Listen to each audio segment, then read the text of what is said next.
മണ്ഡല പുനർനിർണയ ബില്ലും വനിതാ സംവരണ ബില്ലും പാസാക്കിയെടുക്കാൻ പ്രത്യേക സഭാ സമ്മേളനം വിളിച്ചു ചേർക്കാൻ കേന്ദ്ര സർക്കാർ.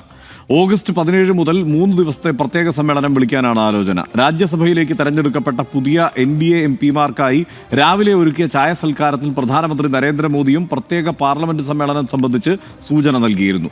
DMK അടക്കമുള്ള കക്ഷികളെ ഒപ്പം നിർത്താനാണ് സർക്കാർ നീക്കം. ഒരു തവണ പരാജയപ്പെട്ട ബില്ല് വേഗത്തിൽ വീണ്ടും അവതരിപ്പിക്കാൻ തീരുമാനിച്ചതിന് പിന്നിലെ കാരണങ്ങൾ എന്തെല്ലാം? ബില്ല് പാസാക്കാൻ ആവശ്യമായ ഭൂരിപക്ഷം ഉറപ്പാക്കാൻ കേന്ദ്ര സർക്കാരിന് കഴിയുമോ? കാണാം RD Extra.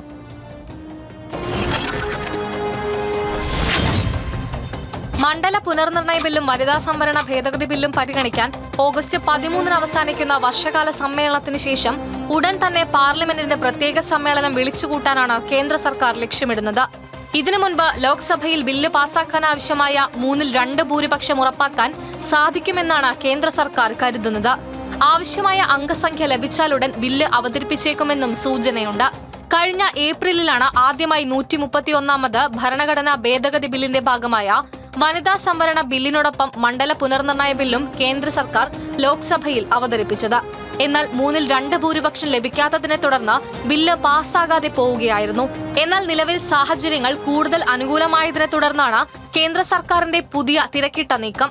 തൃണമൂൽ കോൺഗ്രസ്, ശിവസേന, ഉദ്ധവ് വിഭാഗം തുടങ്ങിയ പാർട്ടികളിൽ നിന്നുള്ള MP-മാർ ലോക്സഭയിലും രാഘവ് ചദ്ദയുടെ നേതൃത്വത്തിലുള്ള ആം ആദ്മി MP-മാർ രാജ്യസഭയിലും NDAക്കൊപ്പം എത്തിയത് കേന്ദ്ര സർക്കാരിന് പ്രതീക്ഷ നൽകിയിട്ടുണ്ട്. RD Extra news Malayalam.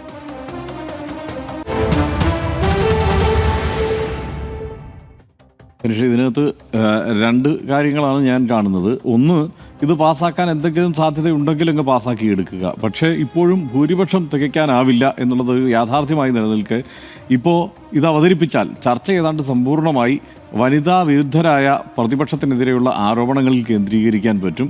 ആ നിലയ്ക്ക് പുതിയൊരു ചർച്ചാ മുഖം തുറക്കാം എന്നുള്ളതാണ് സർക്കാർ ആലോചിക്കുന്നതെന്നാണ് ഞാൻ കരുതുന്നത്. സനീഷ് എന്താ തോന്നുന്നു? അല്ല, ഇതിനകത്ത് നമുക്കിപ്പോൾ സമയമില്ലാത്തതുകൊണ്ട് ഒരുപാട് വിശദമായിട്ട് സംസാരിക്കണ്ടല്ലോ. പക്ഷേ ഇന്ന് പ്രധാനമായിട്ട് ഹിന്ദു പത്രത്തിൽ വന്നിരിക്കുന്ന വർഗീസ് കെ ജോർജിൻ്റെ ലേഖനം വായിക്കണം എന്നെനിക്ക് തോന്നുന്നു. അത് പ്രധാനപ്പെട്ടൊരു കാര്യം. അതായത് ഇതിനെക്കുറിച്ച് മറ്റൊരു ആംഗിളാണ്.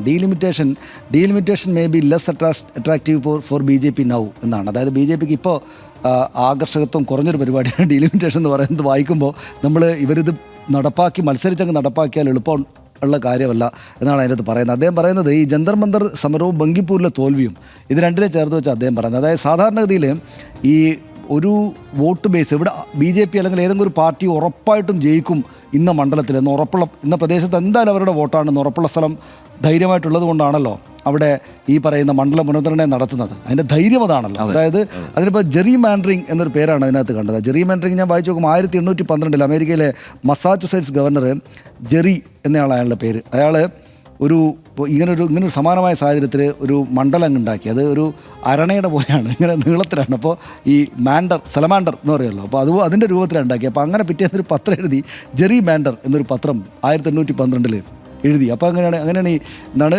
ജെറി മാൻഡറിങ് എന്ന പേര്. അതായത് അവനവന് ശക്തിയുള്ള രാഷ്ട്രീയ പ്രദേശത്തെ അവനവന് വോട്ട് ജയിക്കാവുന്ന മണ്ഡലമാക്കിയിട്ട് തിരിച്ചെടുക്കുക എന്ന സംഗതിക്ക് ജെറി മാൻഡറിങ് എന്നുള്ള പേരാണുള്ളത്. അത് ഞാൻ എടുത്ത് കണ്ടു. അപ്പോൾ അതിൻ്റെ കാര്യം എന്താണെന്ന് വെച്ചാൽ, പക്ഷേ അത് അദ്ദേഹം പറയാണ് ഈ അങ്ങനെ ജെറി മാൻഡറിങ് നടത്താവുന്ന മണ്ഡലങ്ങളെന്ന് വിചാരിച്ച ഇടങ്ങളിൽ അപ്രതീക്ഷിതമായ ട്വിസ്റ്റിലൂടെ ഇപ്പോൾ കാര്യങ്ങൾ മാറിയിട്ടുണ്ടെന്നാണ് വർഗീസ് ജോർജ് പറയുന്നത്. ഇപ്പോൾ അതിന് ഉദാഹരണമാണ് അദ്ദേഹം ബങ്കിപ്പൂർ പറയുന്നത്. ബങ്കിപ്പൂരിൽ അതായത് സ്വപ്ന സമാനമായിട്ടുള്ള BJP സീറ്റാണെന്ന് അദ്ദേഹം പറഞ്ഞത്. ആകെ 3,80,000 വോട്ടർമാരുണ്ട്. 1,60,60,000 മേൽജാതി ഹിന്ദുക്കളാണ്. മേൽജാതി ഹിന്ദുക്കൾ 40,000 വീതം മുസ്ലിങ്ങളും അത്ര തന്നെ യാദവരും. അപ്പോൾ യാദവരും പിന്നെ മറ്റ് 80 ഈ ഹിന്ദുക്കളും എല്ലാം കൂടി ചേർന്ന് ഉറപ്പായിട്ടും ജയിക്കും. 5 ടേമായിട്ട് നിതിൻ നബീൻ ജയിച്ചുകൊണ്ടിരിക്കുന്ന മണ്ഡലമാണ്. അവിടെയാണ് ബങ്കിപ്പൂരിൽ പ്രശാന്ത് കിഷോർ ജയിച്ചിരിക്കുന്നത്. അതുപോലെ തന്നെ മധ്യപ്രദേശ് ദാത്യ നിയമസഭാ മണ്ഡലത്തിൽ 2,20,000 ഹിന്ദു വോട്ടർമാരാകെ 35,000 ബ്രാഹ്മണർ, 30,000 SC ഹിന്ദുക്കൾ, OBC 80,000, താക്കൂർ വൈശ്യ വിഭാഗക്കാർ 25,000 മുതൽ 30,000 വരെ, മുസ്ലിങ്ങൾ വളരെ കുറവ്. അവിടെ ഇത്തവണ ഉറപ്പായിട്ടും കോൺഗ്രസ് മാറിയിട്ട് BJP ജയിക്കുമെന്ന് വിചാരിച്ചെന്ന് 6,000 വോട്ടിനാണെങ്കിലും കോൺഗ്രസ് ജയിച്ചു. അപ്പോൾ കളം മാറിയിട്ടുണ്ട്. അതായത് ഇവരുടേതായിട്ടുള്ള ഏറ്റവും ശക്തമായിട്ടുള്ള മണ്ഡലങ്ങളിൽ പോലും അവരുടെ വോട്ടർമാർ എന്ന് വെച്ചാൽ ഇപ്പോൾ അത് അദ്ദേഹം ചൂണ്ടിക്കാണിക്കുകയാണ്. ഇപ്പോൾ ബ്രാഹ്മണരും പിന്നെ ബ്രാഹ്മണരായിട്ടുള്ള ചെറുപ്പക്കാരും മുസ്ലിങ്ങളായിട്ടുള്ള ചെറുപ്പക്കാരും യാദവരായ ചെറുപ്പക്കാരും OBC-കളായിട്ടുള്ള ചെറുപ്പക്കാരും SC-കളായിട്ടുള്ള ചെറുപ്പക്കാരും എല്ലാം ഇപ്പോൾ സമാനമായ ഒരു സാഹചര്യം നേരിടുന്നത്. പരീക്ഷാ പ്രശ്നം, ഈ ജോബ്ലെസ്നെസ്, ഇതെല്ലാം ചെറുപ്പക്കാരെല്ലാം ജാതി, അവർക്കിടയിൽ ജാതിയുണ്ട്, ജാതി പ്രശ്നങ്ങളുണ്ട്. പക്ഷേ ജാതിക്ക് അതീതമായിട്ടും മതത്തിന് അതീതമായിട്ടും അവരൊറ്റ വോട്ടർ ബ്ലോക്ക് ആക്കിയിരിക്കുന്നു എന്നതിൻ്റെ തെളിവായിട്ട് ജന്തർ മന്ദർ മാത്രമല്ല ബങ്കിപ്പൂരും കൂടെ വരുന്നു. അപ്പോൾ ഡീലിമിറ്റേഷൻ, മണ്ഡല പുനർനിർണ്ണയം ഇവർ വിചാരിച്ച നേരത്തെ ഫുൾ ജെറിമാൻഡറിങ് നടത്തിയാൽ നമുക്ക് ഈ കാര്യം കിട്ടുന്നതാണ് വിചാരിച്ചതെങ്കിൽ ഇപ്പോൾ ആ സീന് മാറി എന്നാണ് വർഗീസ് കെ ജോർജ് പറയുന്നത്. ഒരുപക്ഷെ അത് സമ്പൂർണ്ണമായിട്ട് ശരിയാണെന്നില്ല. പക്ഷേ ഡീലിമിറ്റേഷൻ നടത്തിയിട്ട് മണ്ഡല പുനർനിർണ്ണയം നടത്തിയിട്ട് ഇനി അങ്ങോട്ട് അനന്തകാലത്തോളം തങ്ങൾക്ക് തന്നെ ഭരിക്കാമെന്ന BJP-യുടെ ആലോചന ശരിയാകുമോ എന്ന സംശയമെങ്കിലും പൊതുസമൂഹ അന്തരീക്ഷത്തിൽ വന്നിട്ടുണ്ട് എന്നത് പറയാൻ ഞാൻ ഈ അവസരം ഉപയോഗിക്കാം. തീർച്ചയായും വളരെ സൂക്ഷ്മമായ ആലോചന ഇല്ലാതെ കേന്ദ്ര സർക്കാർ ഒരു നീക്കത്തിലേക്ക് കടക്കില്ല. ഇപ്പോൾ ഈ നേരത്തെ സനീഷ് പറഞ്ഞ അതേ കാരണങ്ങൾ കൊണ്ട് തന്നെയാണ് ഒരുപക്ഷെ തൽക്കാലത്തേക്ക് ഒരു ചർച്ച കേന്ദ്രീകരിക്കാൻ, ഇത് പാസ്സാക്കിയെടുക്കാം എന്നുള്ളതല്ല, വനിതാ വിരുദ്ധരെ, അതായത് ആളുകൾ ഒരുമിച്ച് ചേരുന്ന ഒരു സാഹചര്യം നിലവിലുണ്ട് എന്നുള്ളത് സനീഷ് നേരത്തെ പറഞ്ഞതുപോലെ ജാതിക്കും മതത്തിനും ഒക്കെ അതീതമായി ആളുകളെ ഒരുമിച്ച് ചേർക്കുന്ന ചില ഘടകങ്ങൾ ഇവിടെ രൂപപ്പെട്ടിരിക്കുന്നു. അതിനെ ഇളക്കാൻ പറ്റുന്ന ഒരു വിഷയം എന്നുള്ളതാണല്ലോ ആലോചിക്കുന്നത്. ഞാൻ നേരത്തെ പറഞ്ഞു ഈ സംവരണ വിരുദ്ധ പ്രസ്ഥാനം വീണ്ടും സജീവമായിട്ടുണ്ട്, അത് ഇതിൻ്റെ ഭാഗമാണ്. രണ്ടാമത്തെ കാര്യം, ഇപ്പോൾ വനിതാ സംവരണ ബില്ല് വീണ്ടും കൊണ്ടുവരുന്നു എന്നുള്ളതാണ്. 2023 പാസ്സാക്കിയ വനിതാ സംവരണ ബില്ലിൽ വളരെ കൃത്യമായി പറയുന്നുണ്ട് 2026 ശേഷമുള്ള സെൻസസ് അടിസ്ഥാനമാക്കി വേണം ഈ നടപ്പാക്കാൻ എന്നുള്ളത്. ഇപ്പം വനിതാ സംവരണം മാത്രമാണ് ഉദ്ദേശിക്കുന്നതെങ്കിൽ നിലവിലുള്ള ഈ 543 സീറ്റുകളിൽ റൊട്ടേഷൻ ഏർപ്പെടുത്തിയാൽ മതിയല്ലോ.